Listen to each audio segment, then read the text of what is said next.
Fantastica.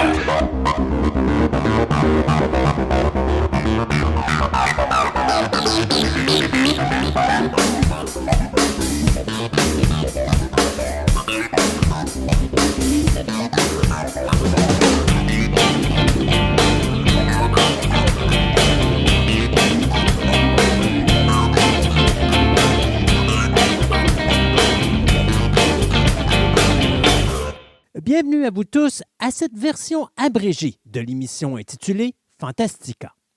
Mon nom est Christophe Lassens et il me fait grand plaisir de vous accueillir aujourd'hui pour vous présenter une des multiples chroniques réalisées dans le cadre de notre émission radio qui existe depuis 2003.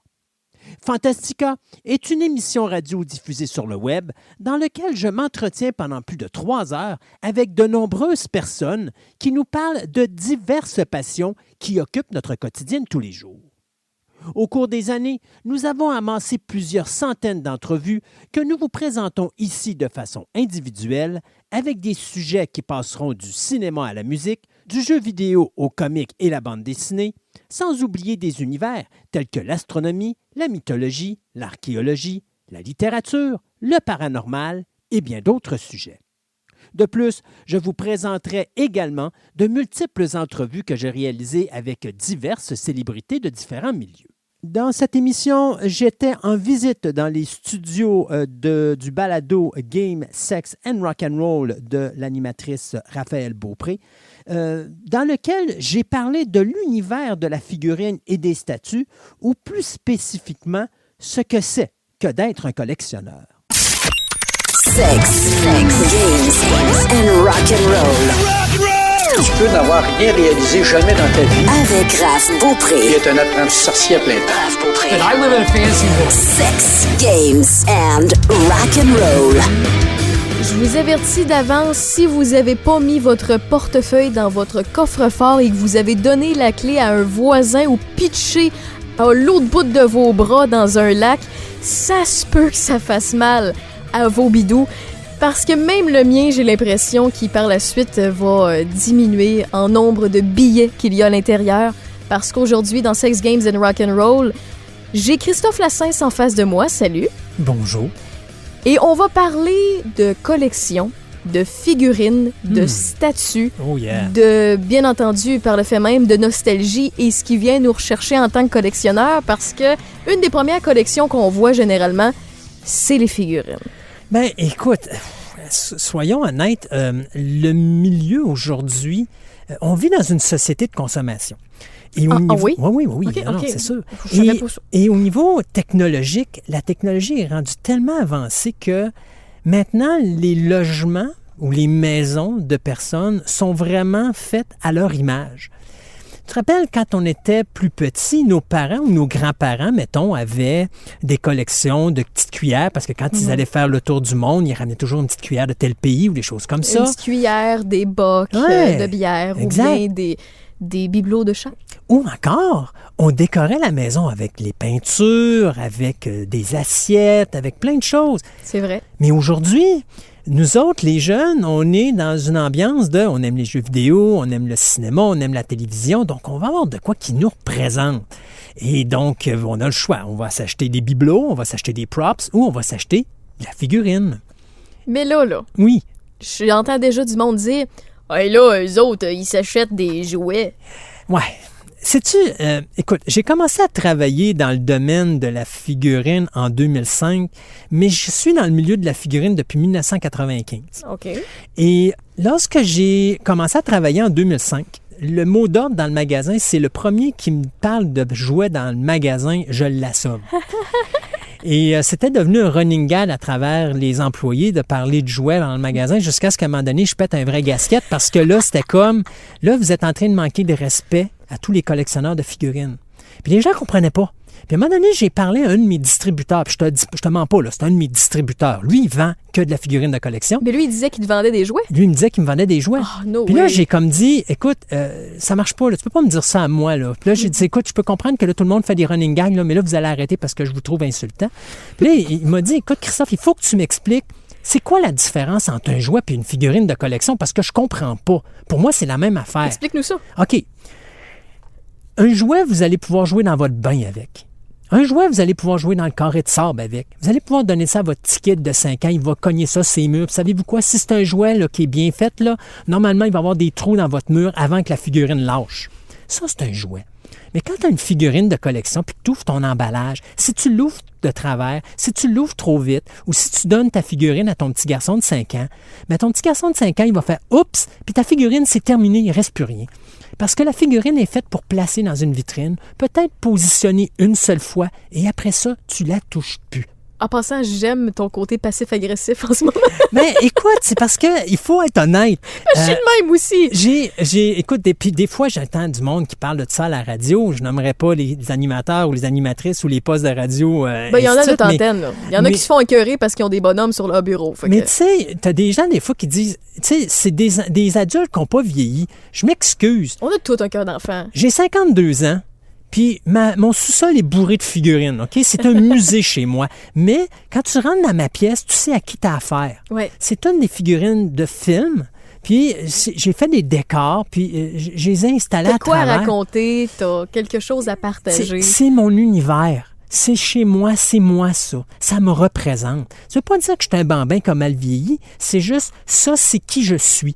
Si vous n'êtes pas capable d'accepter qui je suis, mais vous n'avez pas d'affaires dans mon environnement puis dans mon entourage. Mais quand on est collectionneur de figurines, ou bon, pour ceux qui sont bien boqués, là, de petits bonhommes, et que vous rentrez chez quelqu'un qui a justement placé des objets de collection, peu importe la manière, il n'y a rien de plus insultant que quelqu'un qui va les prendre dans ses mains, quelqu'un qui va les toucher, qui va les bouger. Rendu là, vous ne comprenez pas nécessairement le monde de la collection, le monde des collectionneurs, et c'est pour ça qu'on en parle dans Sex Games and Rock'n'Roll, c'est pour démystifier tout ce qui entoure les figurines et pourquoi ça nous tient tant à cœur.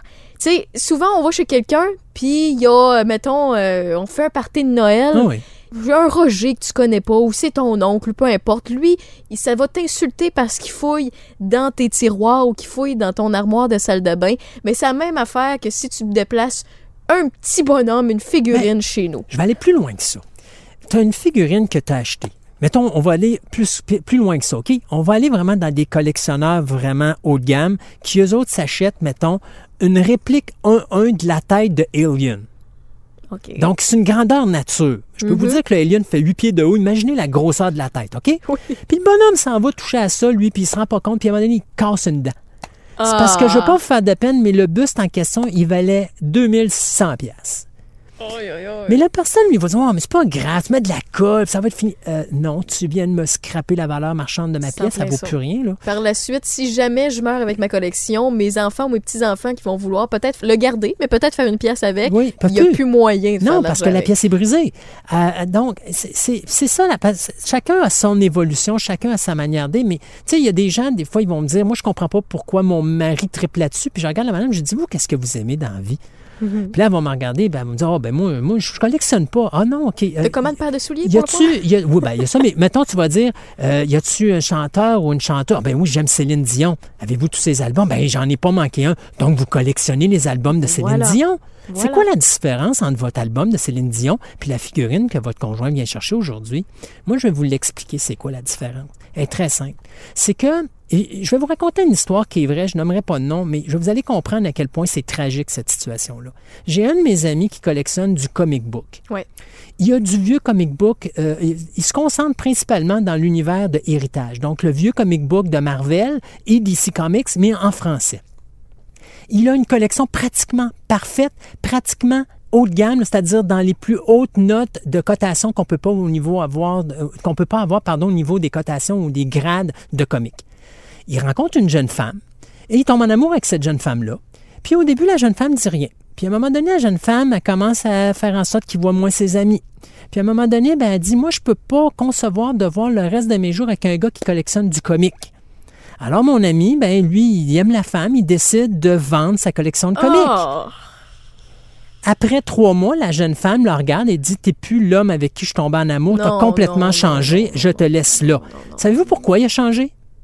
Parce que quand il a vendu sa collection de comics, là, il a vendu son âme. Il a vendu 50% de qui il était. Et les Ce qui comics... faisait triper, Ce qui faisait que dans ses yeux, là, il y avait une petite bougie d'allumage qui faisait que cet individu-là, il était un passionné, puis vous étiez en amour avec sa passion. Vous saviez juste pas c'était avec quoi vous étiez en amour. Mais vous étiez en amour avec le fait que ce gars-là avait encore peut-être un petit cœur d'enfant à l'intérieur qui faisait qu'il était magique. Mais là, vous l'avez tué, cette passion-là, parce que vous lui avez dit, c'est moi ou ta collection. Moi, je me rappelle quand j'ai commencé à sortir avec mon épouse, la première chose que j'ai dit, écoute, tu vois mes films? J'avais 13 bibliothèques de films chez moi. À l'époque, c'était du VHS. Et aujourd'hui, t'en as combien? Je ne nommerai pas parce que les gens ne le croiront pas. Mais j'ai dit à ma blonde, ça, c'est qui je suis. Si tu n'es pas capable d'assumer ça, la porte est là. C'est honnête. Je ne perdrai pas qui je suis. Si, tu peux pas me dire que tu m'aimes si tu peux pas accepter qui je suis. Et ça fait partie de mon univers. À une plus petite échelle, quelqu'un qui aime faire de la moto, mettons, moi je fais de la moto, ce qui est pas le cas, là, mais bon. Oui. Je fais de la moto, puis je rencontre quelqu'un qui, lui, me dit, écoute, moi, la moto, je trouve ça dangereux, je sais pas pourquoi tu passes autant de temps là-dessus, je comprends pas le trip, tu fais juste brûler du gaz puis prendre l'air, je comprends pas, j'aimerais ça que tu passes plus de temps avec moi, je décide de vendre ma moto par amour, puis finalement, c'est sûr et certain que le fait que j'ai une étincelle quand j'avais cette passion-là, Elle vient de mourir. oui. Ben c'est sûr et certain que je vais changer. C'est le même principe. Puis qu'est-ce qui va se passer quand tu n'auras plus ta moto? Là, tu vas te sentir en cage, tu vas te sentir emprisonné. Et ce qui faisait peut-être de toi la personne que la personne aimait, c'est que tu avais l'air de quelqu'un qui était totalement libéré. Oui. Donc, la collection, c'est une sorte d'échappatoire. C'est ce qui fait triper plusieurs personnes, plus qu'on pense des fois. Et là, on parle de figurines. Qu'est-ce qui est un bon, un extra bon et un mauvais collectionneur? Alors, je vous le dirai tout de suite, je suis un très mauvais collectionneur. Parce que je déballe tout et je garde rien. Donc, un mauvais collectionneur, c'est celui qui va tout simplement déballer par la passion puis qui va foutre dans ses vitrines ou qui va exposer comme ça. On parle figurines parce qu'il faut comprendre qu'au niveau de la collection, puis ça, il y a beaucoup de gens qui ne comprennent pas ça, un emballage qui n'est pas ouvert, c'est un emballage qui est parfait. Dans la figurine, si, mettons, tu achètes une figurine de, mettons, Predator 7 pouces de NECA et que tu fais juste prendre un couteau et que tu fais juste faire un trou dans l'emballage, c'est fini, ta pièce, ça ne vaut plus rien. C'est sûr que sur le marché secondaire, tu vas pouvoir trouver quelqu'un que s'il elle veut absolument puis que lui, il s'en fout de mettre de l'argent pour ça, il va la mettre. Mais techniquement, si l'emballage est ouvert, la pièce ne vaut plus rien. Pourquoi? Parce que c'est plus facile de trouver des figurines qui sont déballées que de trouver des figurines qui sont sorties il y a 30 ans de ça puis qui sont encore dans l'emballage original en parfaite condition. Comme une bouteille de vin que tu as achetée en 96 qui est encore intacte, qui n'est pas débouchée. Puis même qui plus joyeux que ça, des bouteilles de vin qui datent des années 1800, qui n'a pas été ouverte encore parce que, justement, on la garde parce que plus le vin vieillit, plus il est bon. Tu donnais une période de 30 ans, fait que j'en donnais une à peu près pareil, mais effectivement. Donc, plus que c'est âgé et plus que c'est en parfait état et que c'est pas déballé, qu'il n'y a personne qui a gossé avec, ça prend de la valeur. Exactement. Donc, ça, c'est le mauvais collectionneur, c'est moi. Tu déballes, tu t'as fait un petit décor, tu mets tes figurines à travers, tu rigoles, tu te mets... Bon, tu sais, ça, c'est moi. Je te dirais qu'en général, c'est moi aussi, à quelques exceptions près, et tu vas m'expliquer pourquoi. Qu'est-ce qu'un bon collectionneur? Le bon collectionneur, lui, va acheter... Mettons un exemple. Vous avez une série de 4 figurines qui sort sur les cult classiques. Donc, mettons un Michael Myers, un Freddy Krueger, un Jason Voorhees et un Chucky. D'accord? Donc, tu achètes la série au complet. Et tu mets ça dans un bac quelque part et tu caches ça, puis tu attends des années. À un moment donné, tu le ressors et tu le revends plus cher et tu fais une passe de cash.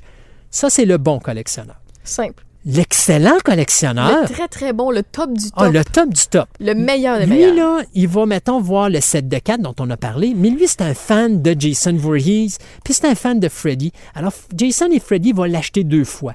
Il va le déballer parce qu'il va le mettre en vitrine pour lui. Il va déballer une copie. Et les 4 autres, qui font partie de son set, lui, il va les mettre dans le bac, puis il va les mettre rangés quelque part, puis il va attendre que ça prenne de la valeur. Puis normalement, quand il va les avoir payés, non seulement il va avoir payé les 2 figurines qui vont être dans sa vitrine, mais en plus, il va avoir fait du cash sur l'investissement qu'il va avoir fait sur ses pièces. Donc, pour récapituler, un mauvais collectionneur, ça déballe, c'est émotif, il veut juste le voir, y toucher, le regarder, après ça le déposer, puis l'admirer à tous les jours. Puis peut-être prendre son bain avec s'il veut, là, mais si on fait ça, je donnerais des petits trucs avant la fin. C'est un très mauvais collectionneur. On l'a pas mis, mais c'est ça. Le bon collectionneur, c'est celui qui garde emballé ses pièces de collection. Donc, à ce moment-là, qui lui l'achète pour l'investissement. C'est en plein ça. Et un extra, super duper, unbelievable collectionneur. Lui, il a l'investissement plus sa passion personnelle. Il fait les deux. C'est ça, il fait les deux. Il garde emballé, il garde déballé. Un côté pour lui, un côté pour à long terme. Il y a une nuance à ce qu'on a dit. OK. Parce que là, je voulais parler de figurines emballées, on parle de figurines articulées.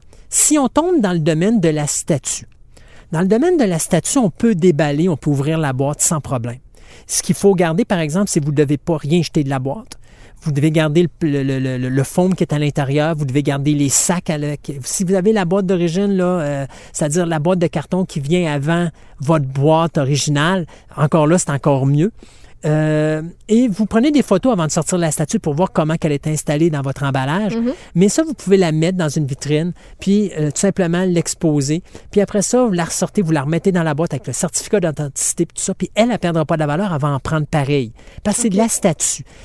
On peut le faire, ça, dans le marché de la statue, ouvrir une boîte, sauf si la boîte est vraiment scellée. Ça, c'est des Japonais qui ont commencé ce domaine-là, surtout une compagnie comme Kotobukiya, que là, maintenant, tu vas acheter, puis là, il y a un scellant en haut, puis un scellant en bas, fait que là, tu peux pas ouvrir ta boîte. Si tu défais le scellant, ben là, ta valeur marchande, tu perds de la valeur.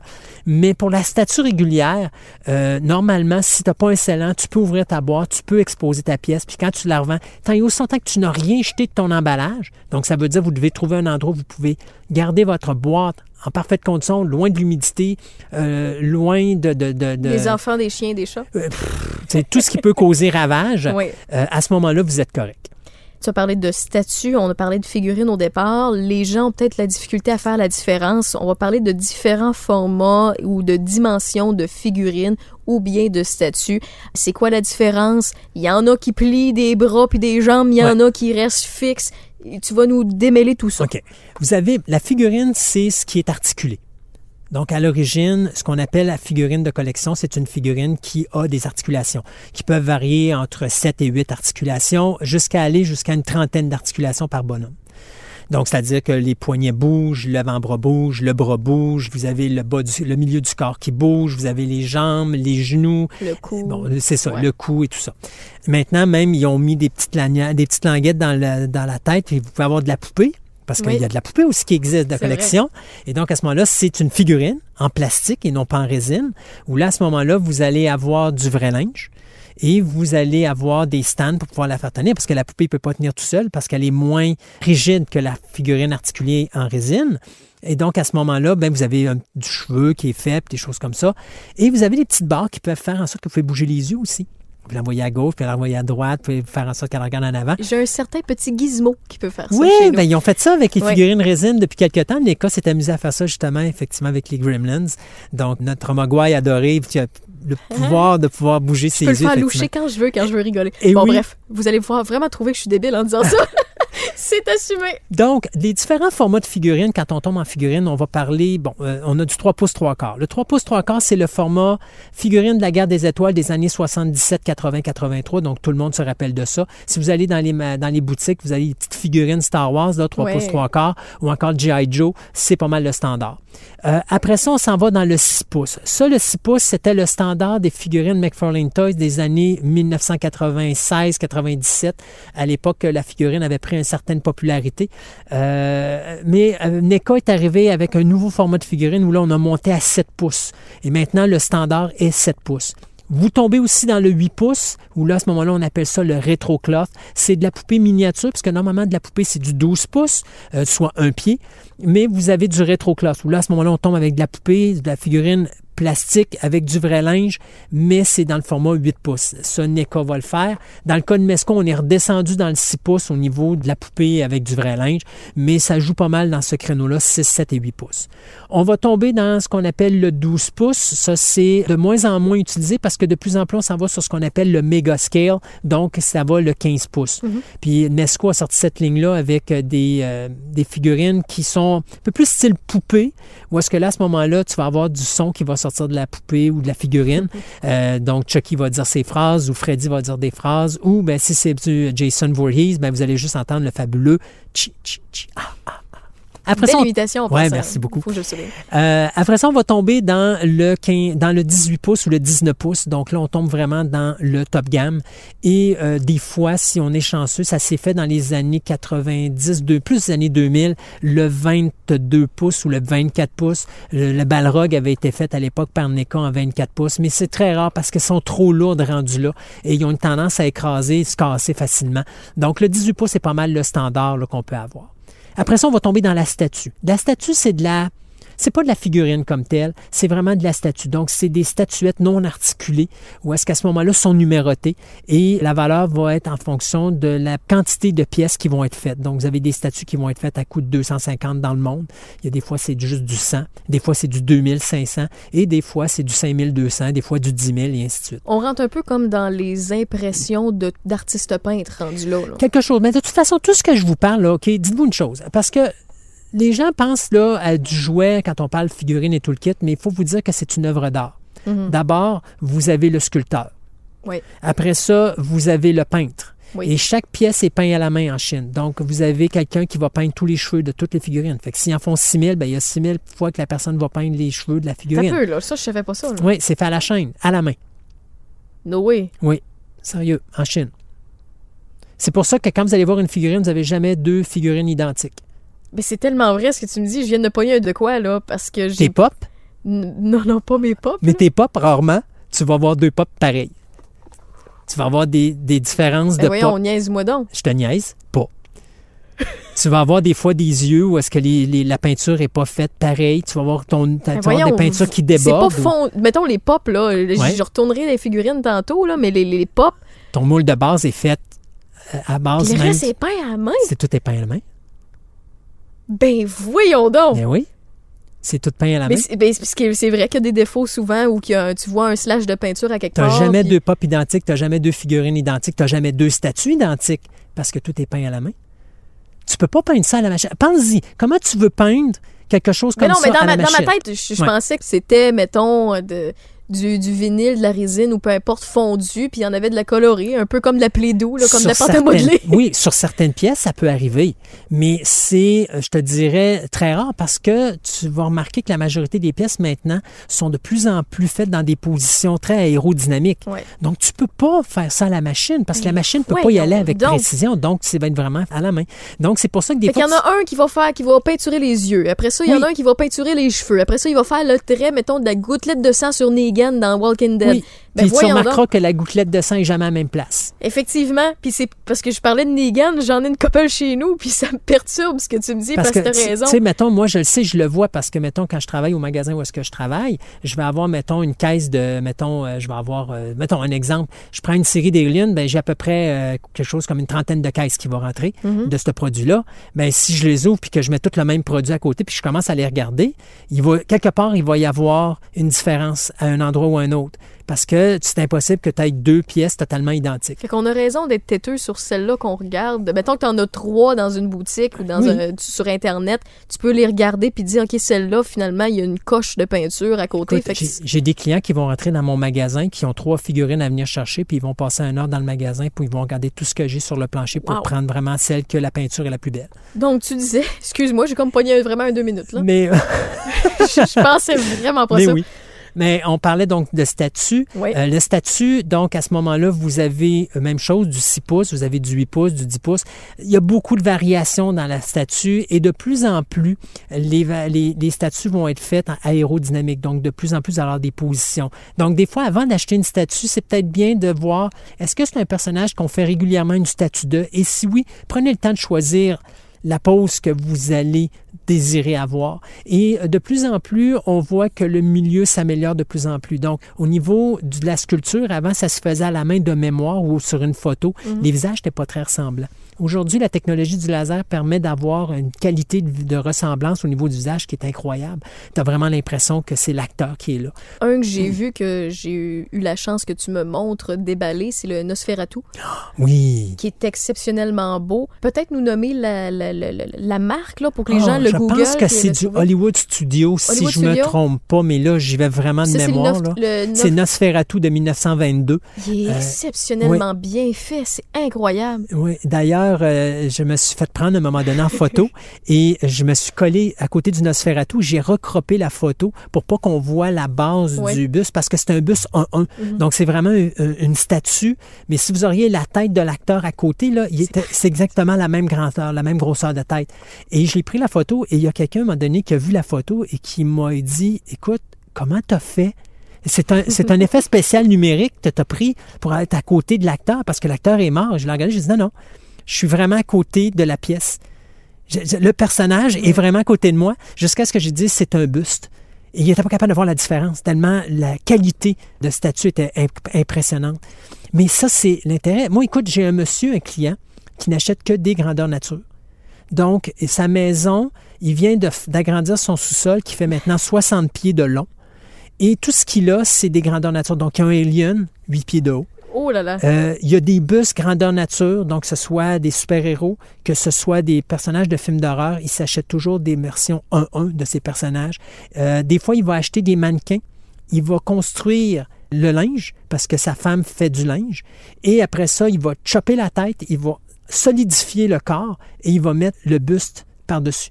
Est-ce que tu as vraiment l'impression que c'est l'acteur qui est là? Mais il y a une chose qui me rassure dans ce que tu as dit, c'est qu'il y a une femme. Oui, non, Parce non. qu'il y a plusieurs personnes qui pensent qu'en ayant ça dans leur sous-sol ou en développant une passion pour certaines collections, que ça va faire peur à la gente féminine ou les messieurs qu'on peut croiser. Puis c'est pas ça, pas en tout. Ça dépend. On parle pas de syndrome de Diogène, d'amasseur compulsif. On parle de quelqu'un qui a une collection qui le passionne et qui en prend soin et qui prend soin justement de créer un environnement pour lui, pour les observer puis les admirer. J'ai une chance incroyable. J'ai une épouse qui, lorsqu'on a commencé à sortir ensemble, m'a dit la chose suivante. J'aimerais que tu m'expliques pourquoi que tu aimes la figurine. Elle s'est intéressée à ça. Mais je vous dirais que sa collection est plus grande que la mienne.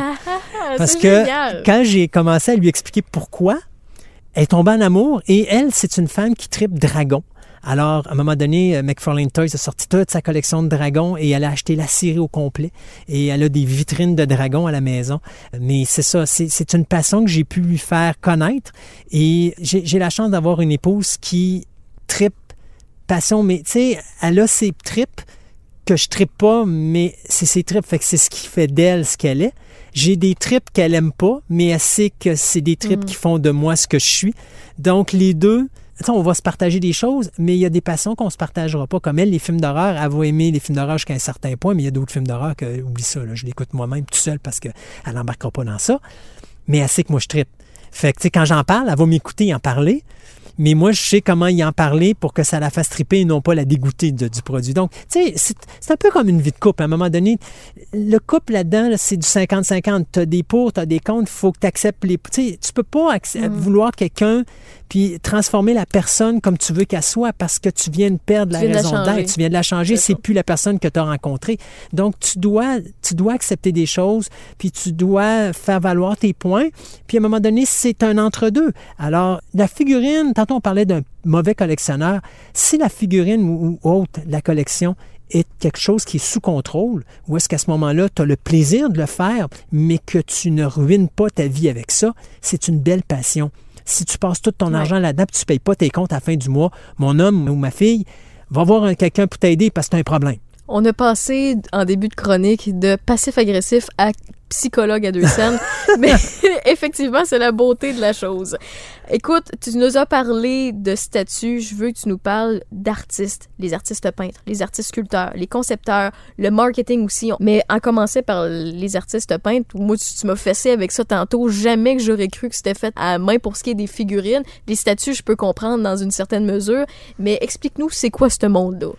Mettons, on va dire qu'il y a un concept qui est fait à l'origine. Donc, déjà, tu as un dessinateur qui va dessiner un concept de figurine. La première chose, c'est qu'est-ce qu'on veut représenter comme personnage. Bon, une fois qu'on a le personnage, dans quel moule ou quelle situation d'action tu veux que ton personnage soit.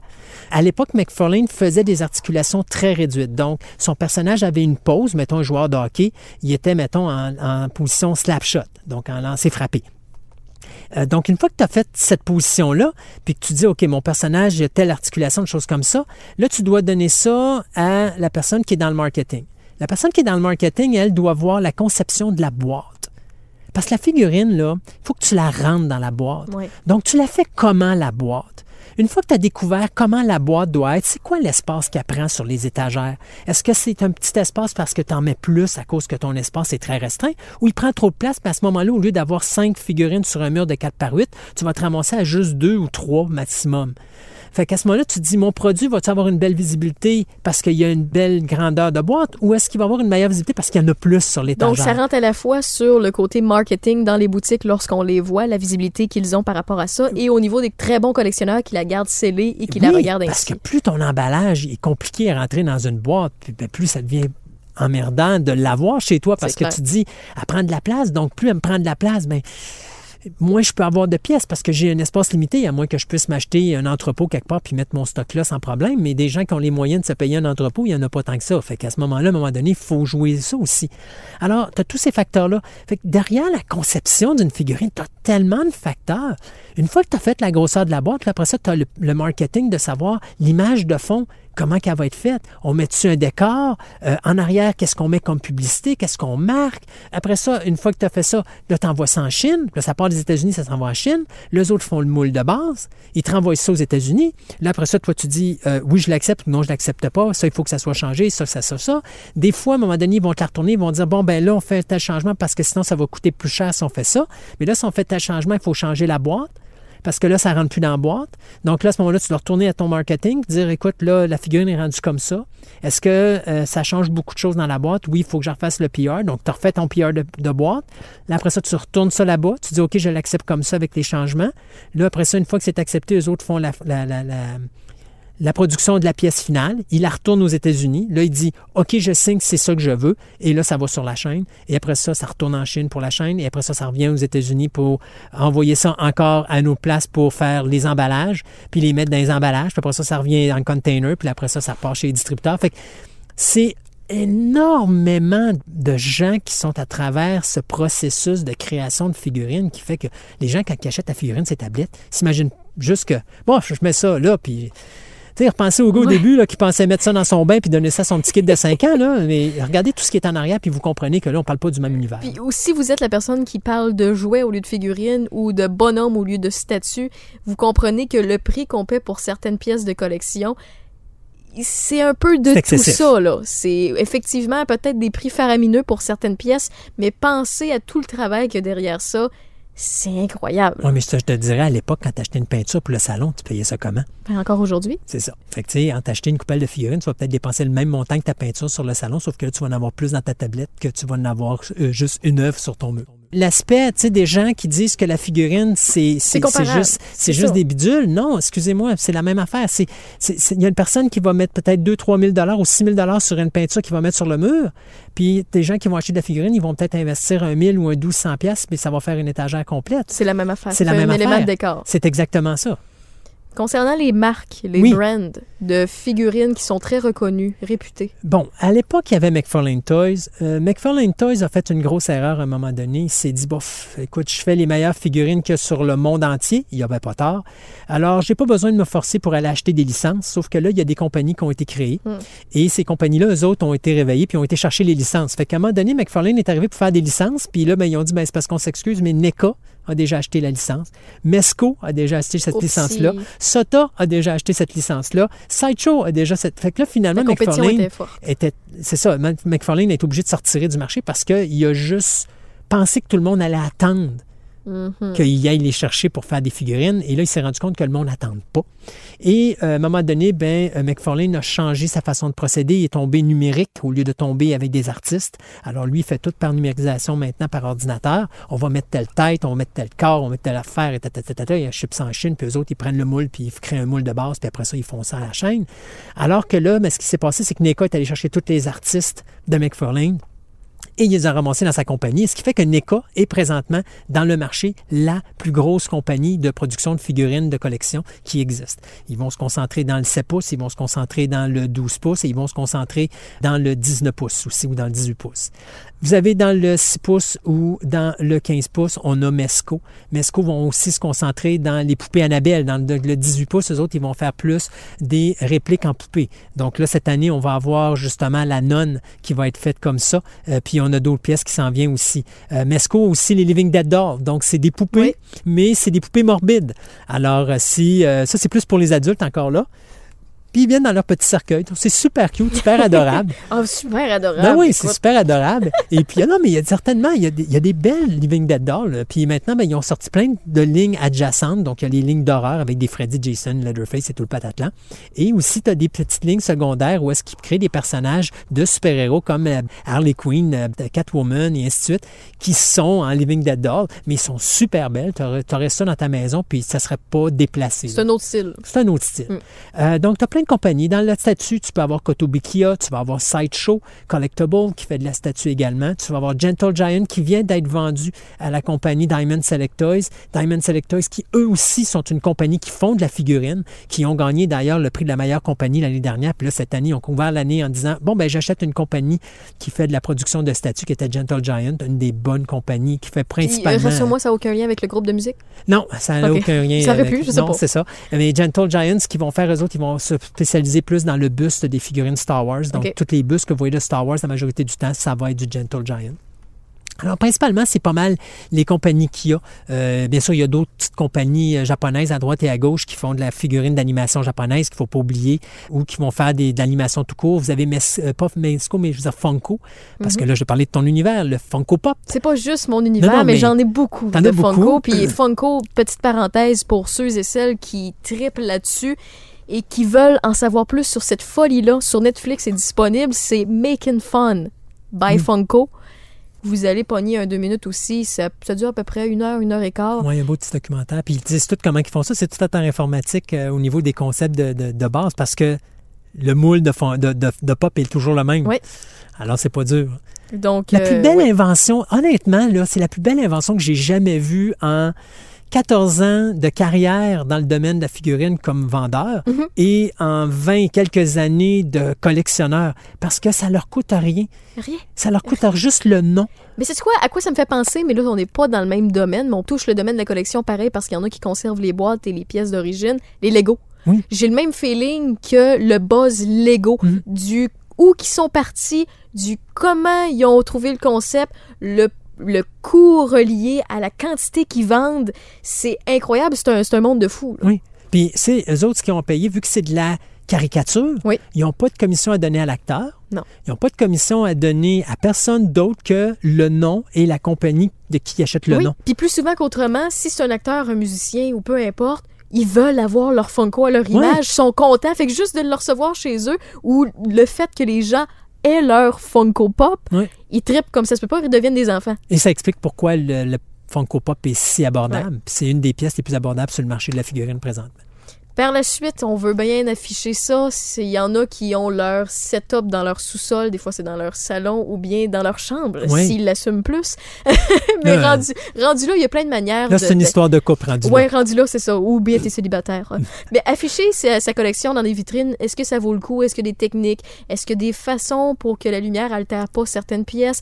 Écoute, je sais que tu as plusieurs trucs à nous partager. Oui. Garde-toi. OK. D'abord, pour commencer, ça dépend toujours de ce que vous voulez faire. Donc, si, mettons, un exemple, vous avez l'intention de faire ça, mettons, dans le salon. Dans le salon, moi, à ce moment-là, j'y vais plus modéré parce que c'est une pièce où tout le monde a accès. Donc, vous devez faire de quoi qui n'est pas de mauvais goût. Parce que des fois, tu vas rentrer là, puis si tu mets des têtes de zombies puis des choses comme ça, il y a de fortes chances que ta visite ne revienne pas une deuxième fois. Donc, il faut penser à ça. Moi, idéalement, tu vois, comme à la maison, les gens vont rentrer chez moi puis ils ne s'imaginent pas que je suis un collectionneur de figurines. Le monstre que tu as. Oui, non, c'est ça, parce que tout est dans ma cave, dans mon bureau. Donc, c'est sûr et certain que tout mon univers est dans ma pièce. Comme ma blonde, son univers est dans sa pièce. Fait que les gens qui rentrent au rez-de-chaussée, ils rentrent dans une maison totalement normale. Il n'y a pas de DVD, il n'y a pas rien. Mais vous arrivez dans ça, puis là, vous rentrez dans mon monde. Fait que, c'est ça. Fait que, tu sais, puis même quand tu descends, normalement, tu arrives en bas, la première chose que tu as en bas de l'escalier, c'est j'ai un laminé d'un alien en 8 pieds de haut. Wow. Parce que c'est un poster que j'avais réussi à avoir d'un alien grandeur nature. Alors ça, c'est juste pour dire, là, vous rentrez dans un autre univers. Puis là, les gens sont avertis. Moi, je me rappellerai toujours la journée que mon père est venu chez moi pour la première fois, puis il est rentré, puis il dit, jamais j'aurais pensé que ça pouvait exister, ce genre de choses-là. Mais, tu sais, moi, je le fais d'une façon où est-ce que, bon, voyez-vous, moi, je collectionne la figurine 6 pouces. Donc, ce que je fais, mettons un exemple, j'ai une vitrine Alien versus Predator.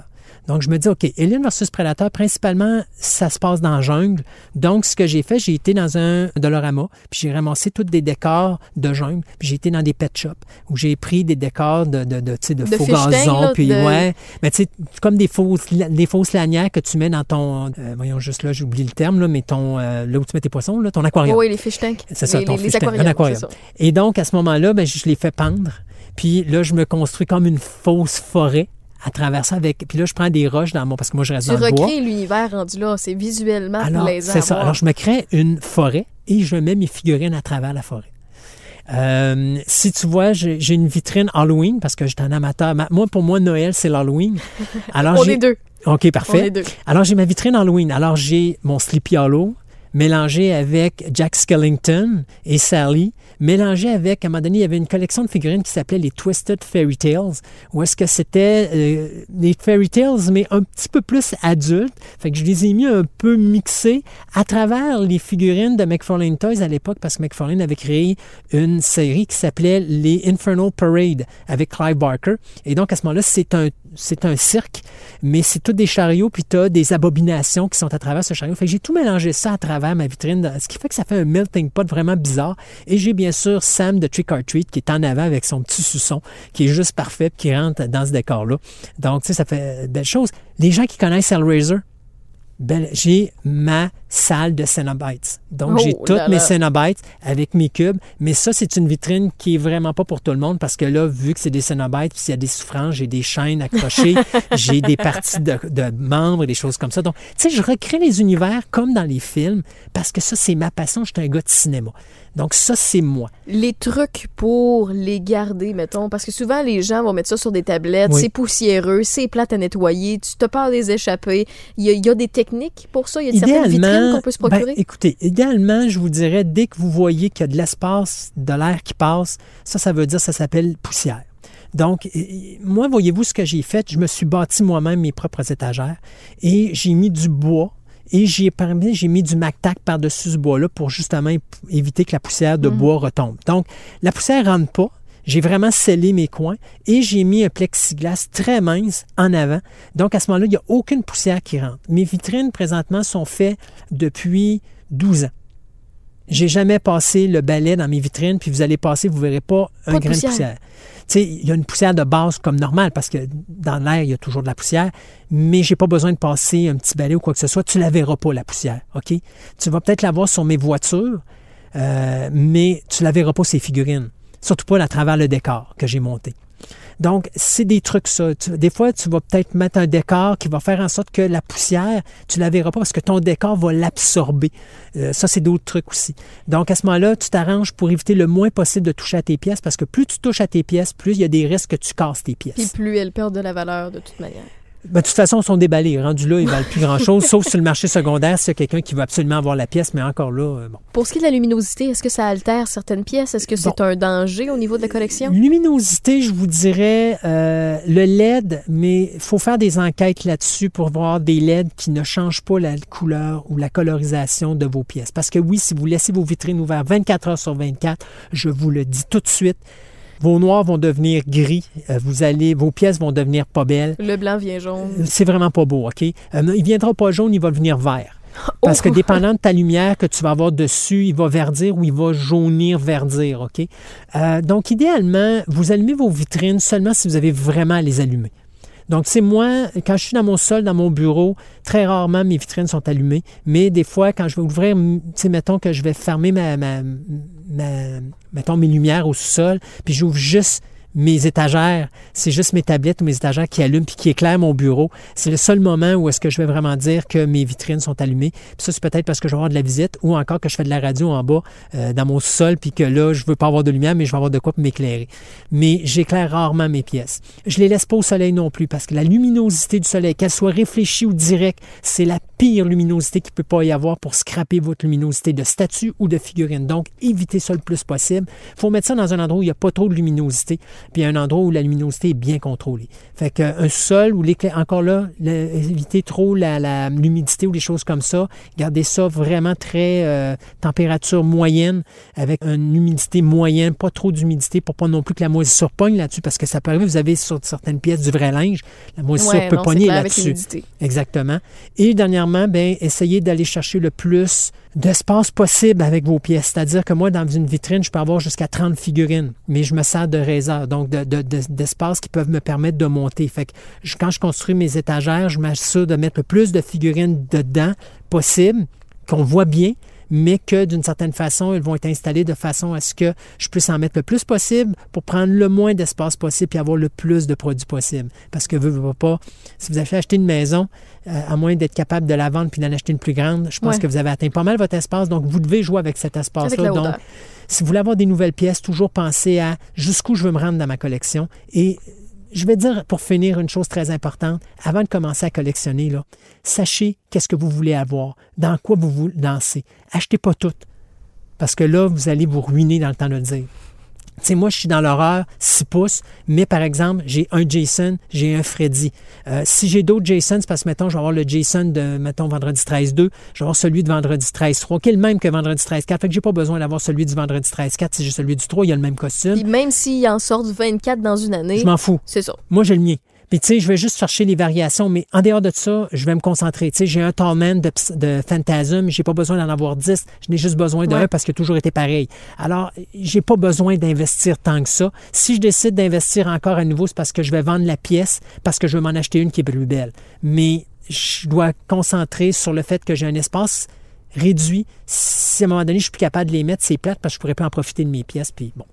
Pour ceux et celles qui n'ont pas une pièce pour ça, qui sont plus limités soit en espace ou en budget, ou qui veulent initier peut-être leurs plus petits parce qu'ils vous ont vu papa ou maman jouer à déplacer leurs pièces de collection au travers de leurs pièces, je vais donner peut-être quelques trucs parce que on apprend à se débrouiller, puis j'ai initié quelques personnes au fil des années, puis il y a des petites choses bien niaiseuses pour débuter. Par la suite, au fil des années, si vous continuez dans cette passion-là, vous investirez d'autres montants puis des choses plus sérieuses, mais si vous pouvez pas avoir, mettons, des plexiglas ou des fenêtres ou des vitres qui empêchent la poussière de rentrer ici et là, il y a toujours la fameuse manière d'acheter des bibliothèques ou des tablettes tout simples qu'on peut se procurer un peu partout pour que vous puissiez déposer vos objets de collection. Puis il y a une bouteille d'air à comprimer. Là. Effectivement, mais pour ça, les claviers. Vous le faites souvent parce que si vous le faites pas souvent, parce que c'est de la peinture, puis votre poussière va coller sur la peinture, puis à un moment donné, ça va être la brosse à dents, vous n'aurez pas le choix, ça va stagner là, même avec la bouteille d'air comprimée, ça partira pas. Donc, tablette bibliothèque, la petite bouteille d'air que vous gardez.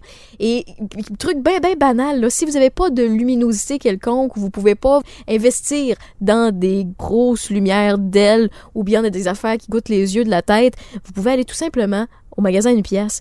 Vous achetez les fameuses lumières qu'on met des batteries là-dedans puis qui se collent dans les garde-robes, puis vous mettez ça sur le top, comme ça paraît pas trop, puis vous pouvez éclairer par le dessus vos figurines. C'est des petits trucs bien niaiseux, mais ça fait quand même des résultats plaisants, puis pour initier quelqu'un ou pour vous initier vous-même, c'est quelque chose qui peut être trippant, puis ça coûte pas les yeux de la tête. Non, effectivement.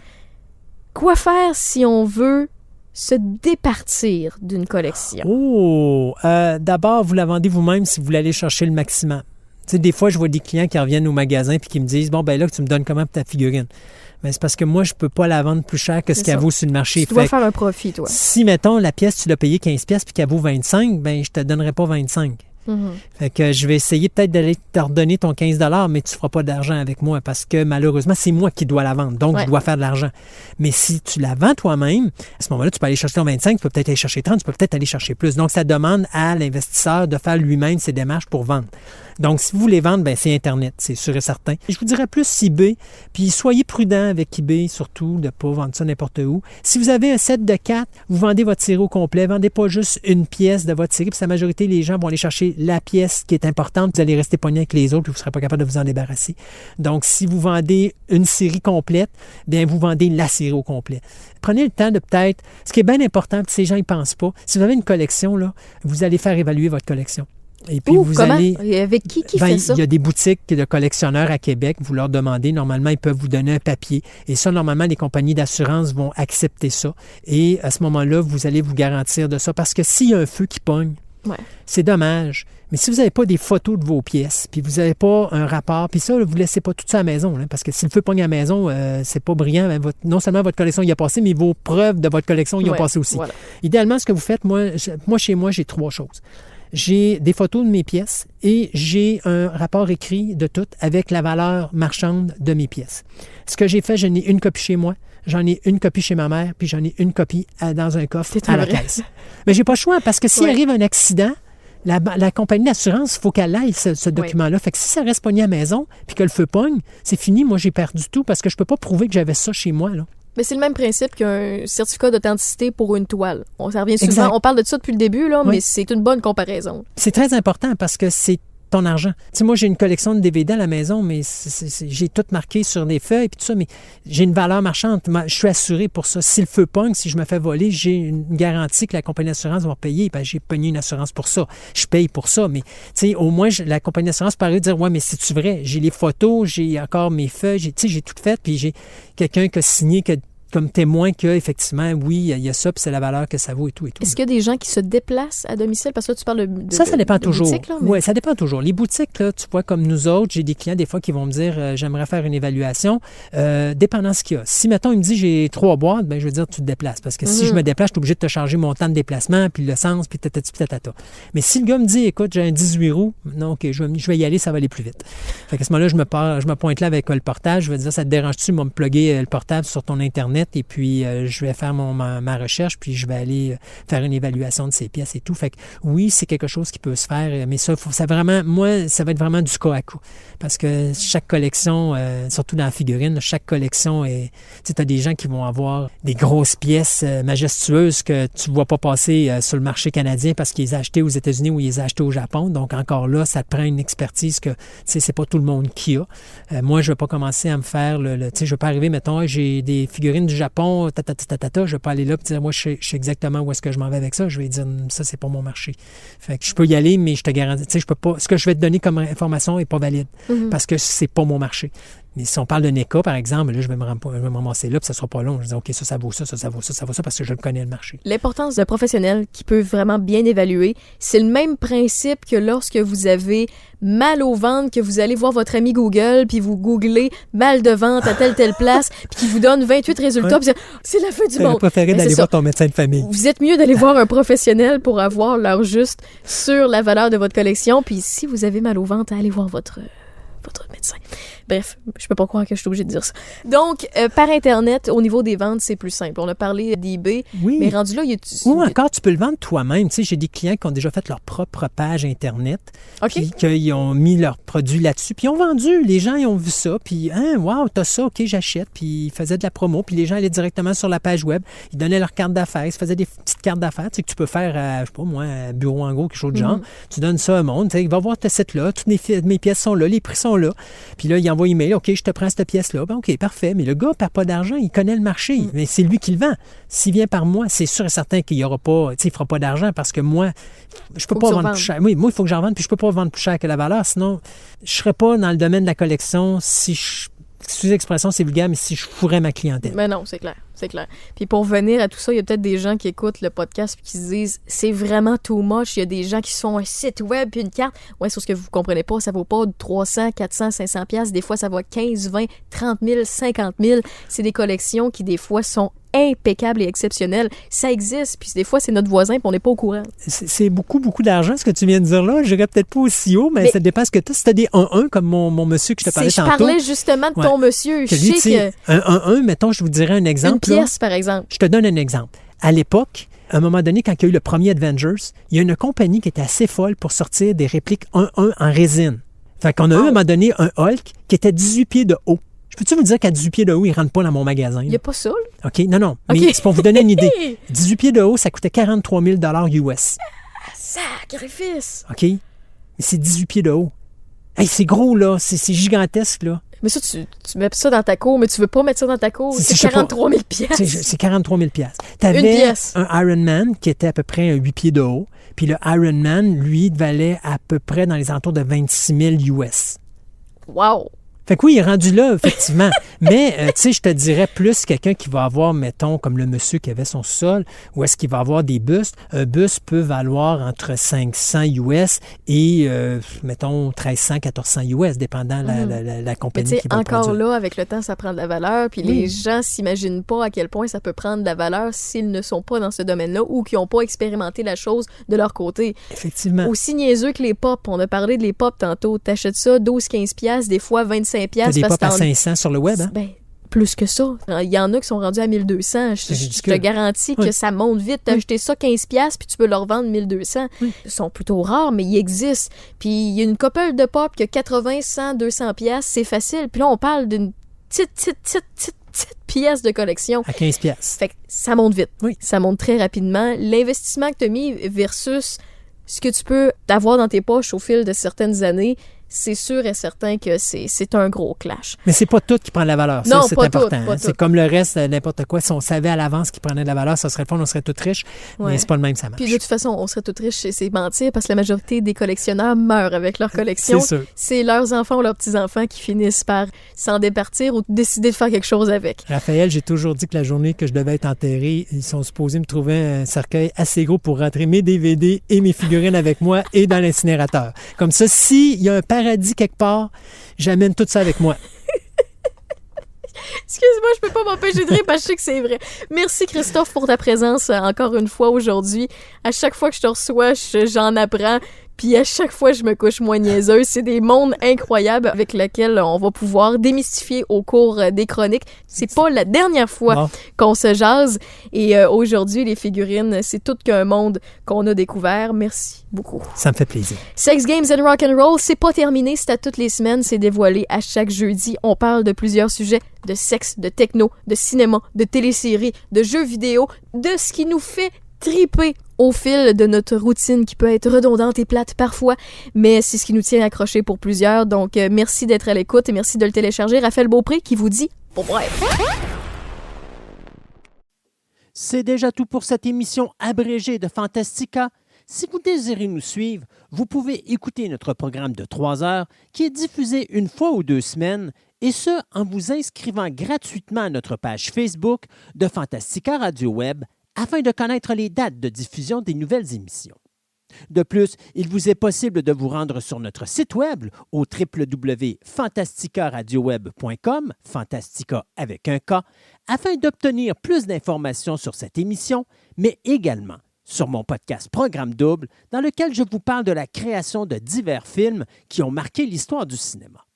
Je vous remercie de votre écoute et je vous invite à nous rejoindre de nouveau ici même afin d'écouter notre prochaine édition abrégée de Fantastica.